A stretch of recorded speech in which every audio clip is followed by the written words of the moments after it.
Namaste everyone. I'm going to give you a Kriya for your excellence. Now, Yogi Bhajan has said that, and I've been following this for lifetimes with the Taurus background. One is to deserve and then desire, right? So everything about my past lives as a Taurus, right, with work ethic and everything about this planet in general is about your credibility, right? And credibility is a momentum. And that momentum is established through your dedication, right? Your determination. So Taurus is basically the zodiac that represents the person's credibility and merit, right? That they gain through determination, dedication, right? But unfortunately, in our society, particularly in our sort of Western society, right? We desire so many things, right? We desire and we just want it, that kind of thing. And there's a lot of like, I want it, that kind of thing. But a lot of us, we don't even really have this deserving, right? So everything is kind of freely accessible, right? But even this yogic science, these mantras, like you had to like earn just a single kriya, right? And sometimes the work you would have to put in would be like years, maybe like decades. But now everything's so freely accessible, so we don't really understand what it means. Like when somebody's deserving, they tend to not flop, right? When they have incarnations of, building that up within them. But people who tend to, they desire and they get it, right? A lot of them, they don't know what to do with it. They don't know how to lead it.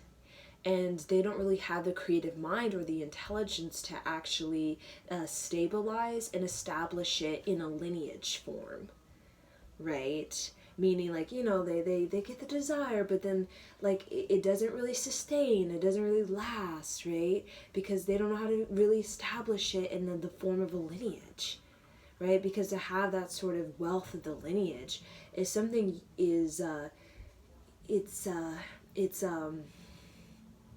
is a determination and dedication, right? When we think of the lineage, we think of a tool, we think of a skill, we think of a talent that has been refined through many generations, right? And we as an individual, we can connect with generations of refined talent through these kriyas, through these meditations, right? And we can gain our own sort of momentum of having this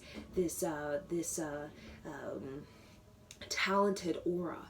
So I see a lot of people that have these desires, but then they really have no sort of like connection to their mind, to their body, to their emotions, right? They don't have a sense of merit or credibility. They don't have a sense of originality, authenticity, or really a sense of creativity. But then they demand, I am to desire all these things, right? So we have a lot of that in our self-importance community, right? Where I'm most important, but then that sort of self-importance it's kind of ugly for a lot of people, because then when you go under the hood, really there's no creativity, there's no like intelligence that's really going on within these people, right? Except a lot of like disconnect and a lot of sort of disruption and a lot of sort of insecurity and moodiness and lack of paying attention and lack of focus, right? So I'll give you a kriya that can really bring this sense of excellence within you, so that you can have this internal excellence, so that when you're challenged, which life will challenge you, right, you're not so easily inclined to pick these destructive patterns that a lot of us do, that really instead of the challenge comes and you kind of step up, you kind of just sort of hide away, right? Or you sort of collapse, or you sort of shrink inside of yourself, right? Because you don't really have that sort of that groundedness that you claim that you have, right? So we know that the charlatans of this world unite, right? And they'll present all kinds of distractions, right? All kinds of illusions, present all kinds of facades and all kinds of we call showboating or all of these things. But when you really get to them, they're not grounded. Because if they were grounded, their creative mind would be the prevailing force of their life. Their intuitive mind would be the prevailing force of their life. Right? Not, this or that or the other thing, that. It would be their creative mind, their intuition would be the prevailing force. Right? Right? Not their self-importance. Not their ego. Right? Not their that sort of appearance, right, that they have and they showcase, right? It would be that creative mind, that intuition that would be reveal in the appearance of them, that would make them extremely captivating. That's where we're drawn into the appearance of, for example, I'm drawn into Native American, sort of the appearance of it. I'm drawn into the appearance of the Middle Eastern and the, African Americans. I'm drawn into these sort of appearances because these appearances I know have depth, right? They have depth, right? There's depth in the eyes of the Native Americans. There's depth in the cheeks of the, Saudi Arabians. There's this sense of depth. There's this sense of leadership, right? Because I know in the lineage, there's leadership. There's destruction. We know that. There's destroyer. There's all kinds of disorder and discord and disruption and dysfunction and that kind of breakdown. But there's also lineage of leadership, of nobility, right? And everything about the Taurus, right, which is ruled by Venus, right? Taurus is about having that sense of nobility within yourself. Because when you're challenged, you don't know when the challenge will come and you don't know how heavy the challenge will be, right? And your nobility and the amount that you've really established when you're within yourself will really show if you're ready or not, right? So everything the warrior sort of training is about is being ready, right? Ready for your success, ready for your victory, ready for whatever is to come your way, right? Because the challenge, right, there are many things on this planet that just a lot of shame and belittling and attacking and agitation and jealousy and a lot of anger on this planet, right, that have us doing all kinds of things to each other, right? That anger really comes from a dwelling in self-importance but not actually moving the energy, right? Anger can be deceptive because people can think that they're moving the energy through their anger and their self-importance, entitlement, right? I should have this, da-da-da. But they're not actually moving. Anger can be a stagnant thing, but it gives you that illusion that you're moving.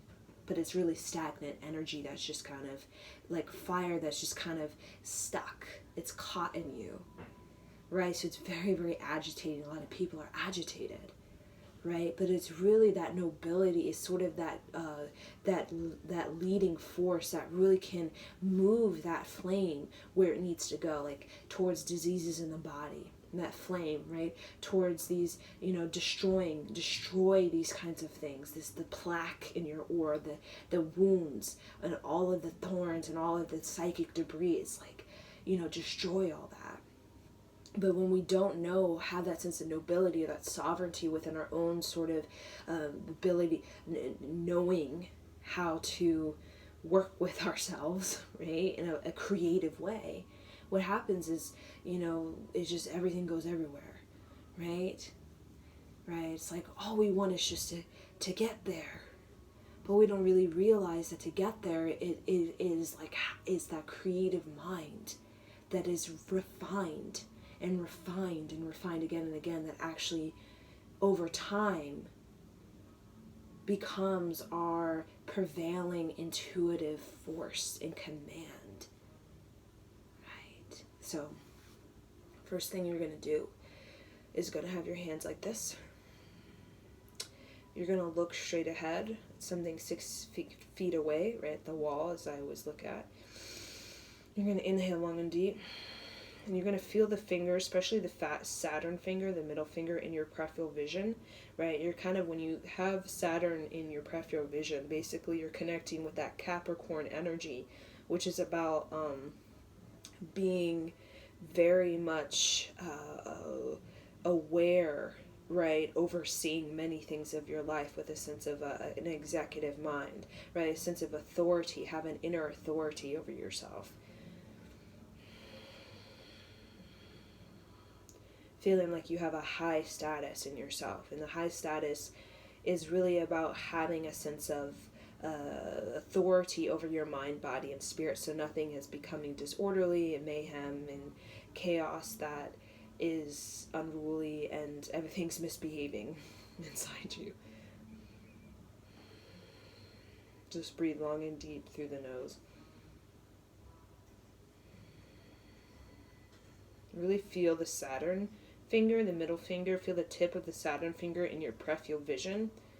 And I have my arms right beside my rib, right beside my breast, and I'm lifting my heart up, and I'm rolling the shoulders back.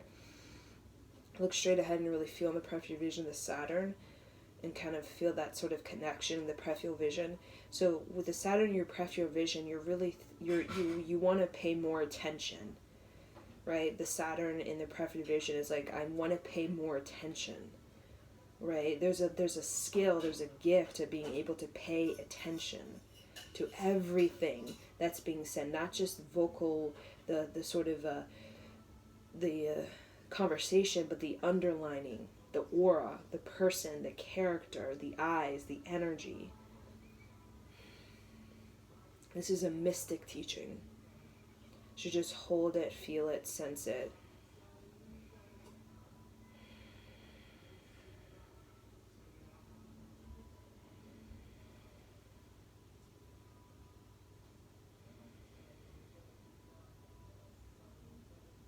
These are quick adjustments, so just keep going with it and keep following along.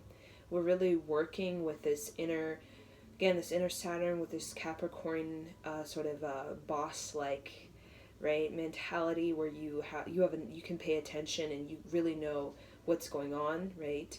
You can oversee and make really clear decisions. We're also connecting with this Taurus energy, which is about self-determination. And also about Taurus is about having merit, right? To deserve.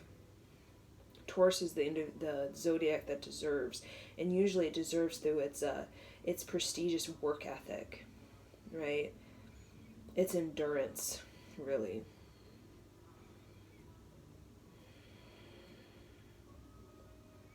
And desire is not an endurance. A desire is an attraction.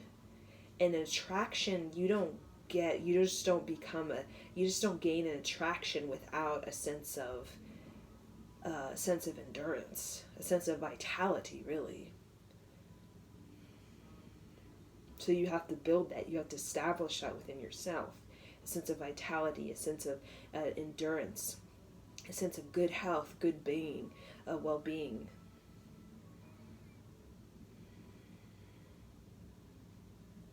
Inhale, exhale.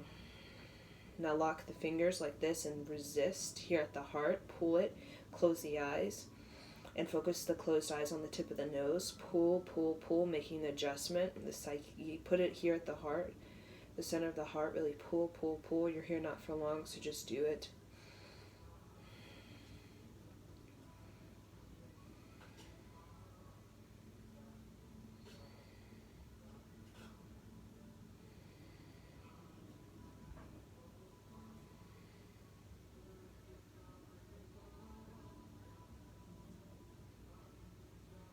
Feel that sort of self-determination, that dedication you have to yourself, to becoming, like, to gain your merit, right? Your inner merit. Inhale. Exhale. Now place your hands sort of on the wrist, right? Like I have my right hand over my left, and it's kind of pressing on the wrist while the left hand is pressing up. So right hand on the wrist, and then left hand kind of reaching towards the forearm. resist, create that psychic adjustment, close the eyes. Inhale, exhale. Now reach up and literally reach. Do not keep your hips, your knees on the ground, but just reach the torso, or not the torso, the heart, and open up the armpits and kind of keep your head tug in that chin. Don't let the neck fall back, but just reach behind you, really opening up the heart, opening up the rib cage. And inhale long and deep through the nose. Like really, really reach. It's almost like your armpits are reaching back and your heart is reaching back. There's just almost like you're about to do a back bend, or you are doing a back bend. But you're keep your knees on the ground, so don't fall back. And just feel the opening of the heart in the armpits and the even of the arms, the wrists, the forearm, the back of the elbow, all the way down to the lymphatic system.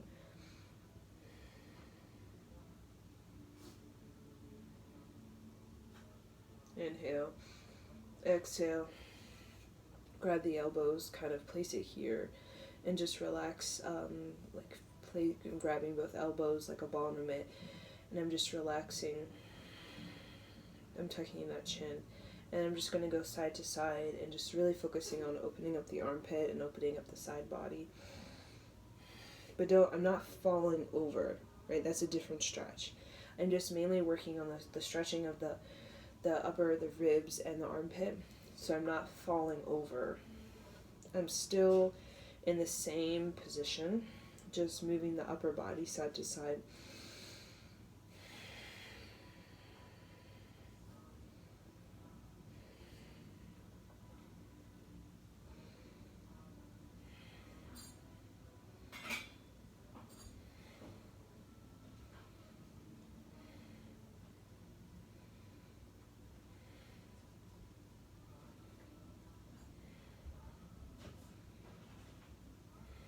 Inhale, exhale, bring the hands, don't unlock the hands from the elbows. Hold it here, roll the shoulders back, open up the chest, really feel it here at the solar plexus. Kind of hold it, feel this posture, tuck in the chin, keep the heart open, don't let the heart collapse. Kind of hold your dignity in your arms. This is like I'm holding my dignity in my arms.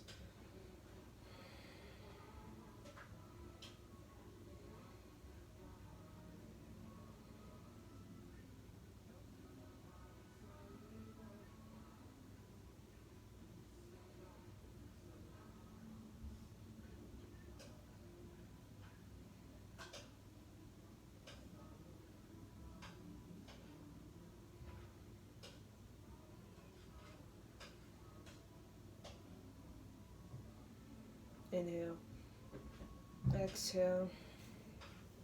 Now grab the wrists and then just sweep it side and then to the other side. Again, all of these are just like sort of subtle psychic adjustments that you're making.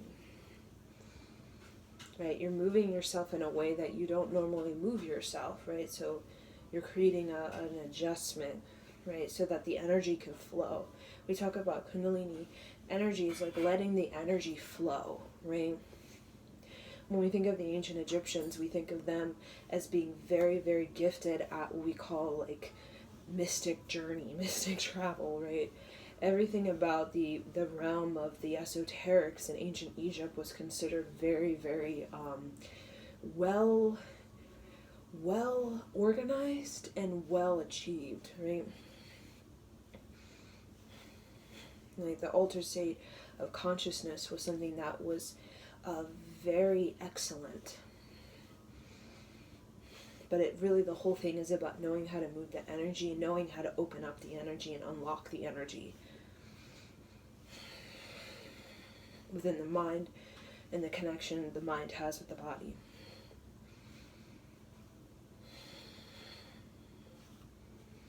Inhale, exhale, tap the sort of belly, the reproductive system. The reproductive system, like tap it, like awaken the reproductive system. Awaken. Awaken.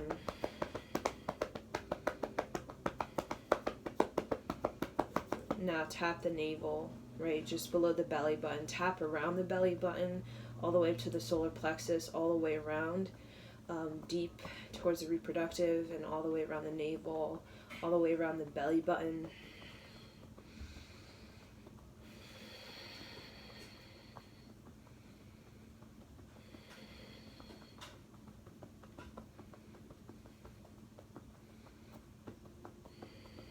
Inhale, exhale. So the last thing we're going to do is we're going to have our hand right over left, and we're just going to chant with me. And I have right over left, right, and it's kind of like at an angle, right, where my right, you see my right arm is at this angle, and the left arm is kind of supporting the right arm, but it's still here at the heart, and I feel my wrist from the elbow to the wrist is very straight, so I'm not doing this, I'm not doing that. Very, very straight, very relaxed, keeping it here at the heart. Just kind of feel that angle. Let the right arm relax and allow the left arm to hold it up. Just breathe long and deep.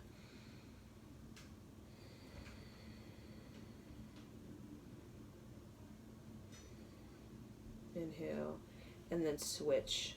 The left arm is at this angle and the right arm is holding it up. Feel the difference between the right arm being held by the left and the left hand being held by the right. Feel the difference.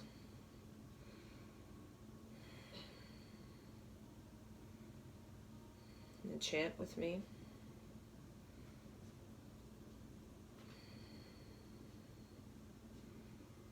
Adgadename, Jugadgadename, Satgadename, Siddhi Gadadevaname.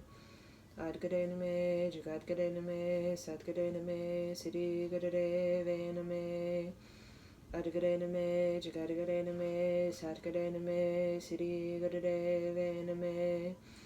Adgadename, Jugadgadename, Satgadename, Siddhi Gadadevaname. Adgadename, Jugadgadename, Satgadename, Siddhi Gadadevaname. Adgadename, Jugadgadename, Satgadename, Siddhi Gadadevaname. Adgadename, Jugadgadename, Satgadename, Siddhi Gadadevaname. Adgadename, Jugadgadename, Satgadename, Siddhi Gadadevaname. Adgadename, Jugadgadename, Satgadename, Siddhi Gadadevaname. Adgadename, Jugadgadename, Satgadename, Siddhi Gadadevaname. Inhale. Exhale. Now inhale, create a S snake, and just chant from the base of your being all the way up to the crown of your head, and feel like you're pulling up from the basement all the way up into the crown of your head, and you're pulling up, extracting any debris, and you're pushing it out of the crown of your head with like this Sat Nam, and feel the Nam that you're pushing it out of your aura through the crown of your head. So the serpent rising up the spine, and then this Nam is pushing it out the crown of the head. Sat Nam. Sat Nam.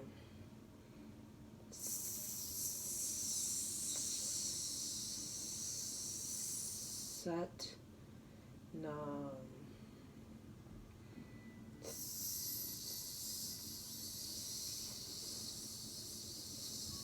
Sat Nam.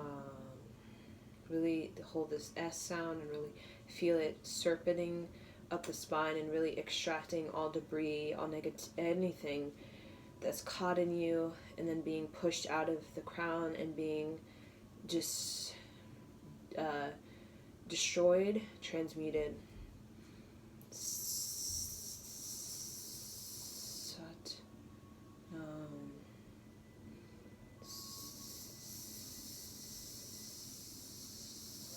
Sat. Nam.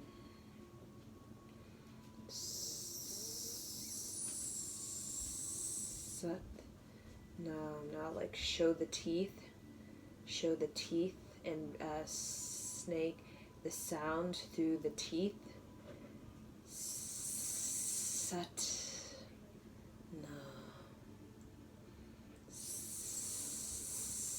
Sat. Nam. Sat. Nam. Sat. Nam. Sat. Nam. Sat. Nam. Sat. Nam. Sat. Nam. Feel the heat rising up the right arm and releasing any of this nervous system breakdown, the nervous system collapse. Feel like your nervous system is being repaired on the left side of your body. The nervous system is being repaired on the left side of your body, which represents the feminine side. Feel the nervous system regarding your femininity being healed. And feel the strength of your masculine side, the right side of your body, being repaired. So the feminine side of your body, the left side is being healed, and the left side of the body, the masculine side, is being repaired. Sat. Nam.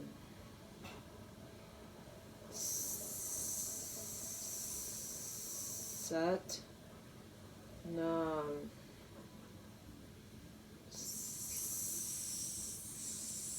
Sat. Nam.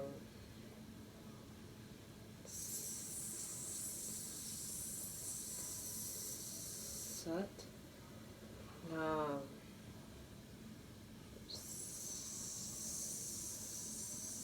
Sat. Nam.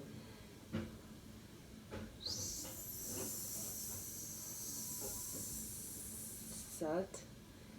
Nam. Sat. Nam. Sat. Nam. Sat. Nam.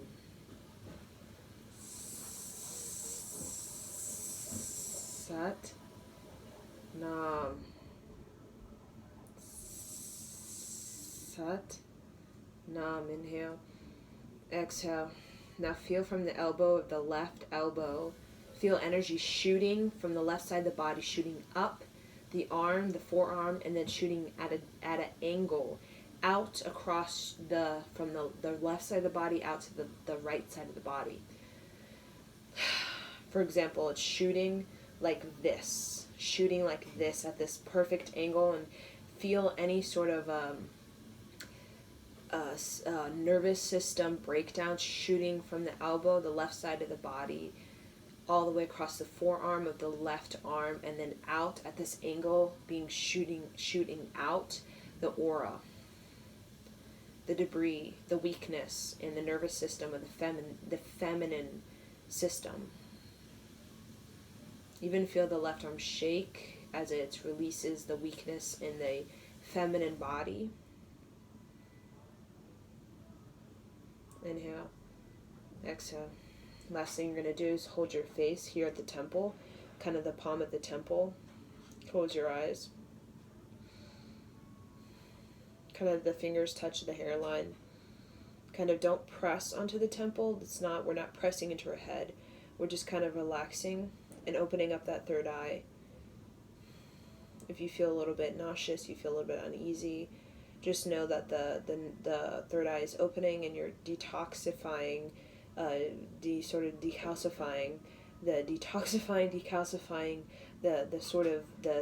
sickness, then the third eye, the sickness in the brain, the sickness in the brain is being detoxed and sort of drained out of the withdrawal. You're going to withdraw of that sickness in the brain. Just breathe long and deep and focus on the pituitary gland, the pineal gland inside your mind, inside your brain. I feel those glands secreting in such a way, in such a pure, clean way, that any sickness in the brain is being withdrawal, is being extracted and being removed. It's being brought into the thymus gland here at the sternum and being pushed out of the pores of your skin. So focus. The third eye, the pineal gland, the pituitary gland, the frontal lobe is secreting in such a way where the brain it's grabbing the sickness in the brain, it's pushing it into the thymus gland at the sternum, and the thymus gland is literally reeking it out of your pores, right? Out of the pores of your armpit, the pores of your skin. It is releasing it like a sweat and removing the toxins, the sickness in the brain through the skin, through the pores. Inhale, exhale. Focus. Visualize.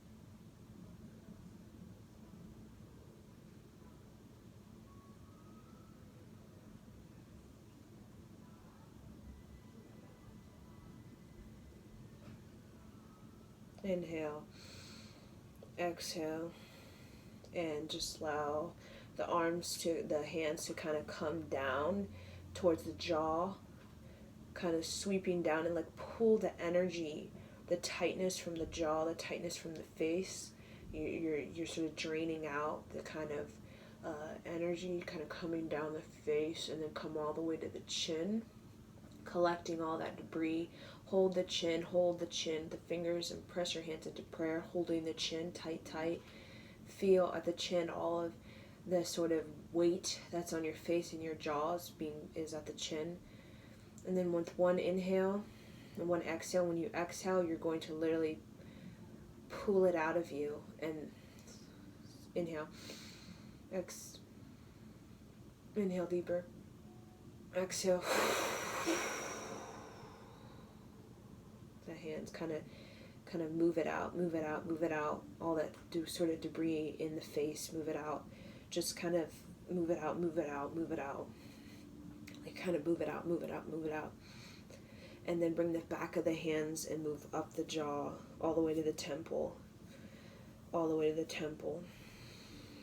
Kind of bring back that sort of freshness, that youthfulness to the face. From the chin all the way up. And then tap the chin.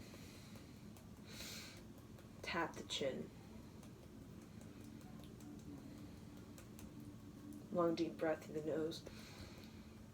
Tap the third eye.